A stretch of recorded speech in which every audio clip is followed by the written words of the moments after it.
एक समय की बात है, एक छोटे से गांव में एक लालची मछुआरा रामेश नामक आदमी रहता था। रामेश को मछलियों की पकड़ाई से ज्यादा कुछ पसंद नहीं था।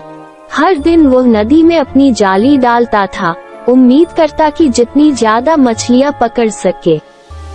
एक दिन जब रामेश अपनी जाली निकालने के लिए तैयार हो रहा था, तो उसने अपनी जाली में एक जादुई सोने की मछली को पाया।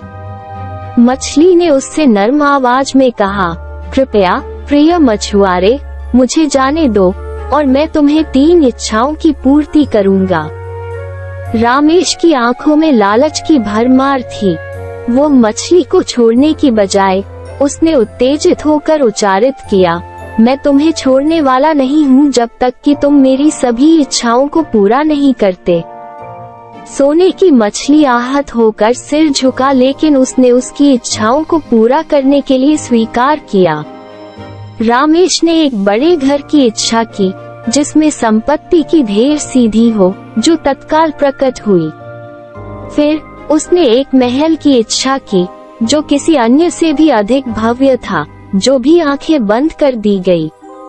अंत में उसने अपनी आखिरी इच्छा की कि वो दुनिया का सबसे धनी आदमी बने। मछली ने उसकी इच्छाओं को पूरा किया, लेकिन रामेश का लालच बढ़ा, उसकी परेशानियां भी बढ़ गई। वो अपनी संपत्ति की परवाह किए बिना परिवार, दोस्तों और नदी को भूल गया था, जो उसके लिए सब कुछ प्रदान करती थी। एक दिन एक भयानक बाढ़ गांव में आ गई, सब कुछ को अपनी राह में उड़ा देते हुए, जिसमें रामेश की कीमती संपत्ति भी थी। बेहद बेहाल होकर उसने फिर से सोने की मछली की तलाश में निकल पड़ा, मदद के लिए बेगाना करते हुए।